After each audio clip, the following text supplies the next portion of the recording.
நான் கண்கள் மூட மாட்டேனடி செல்லம்மா, நான் கண்கள் மூட மாட்டேனடி செல்லம்மா.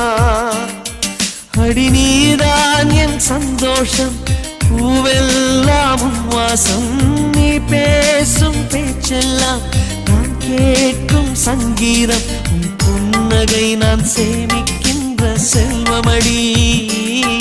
நீ இல்லை என்றால் நானும் இங்கே ஏழையடி.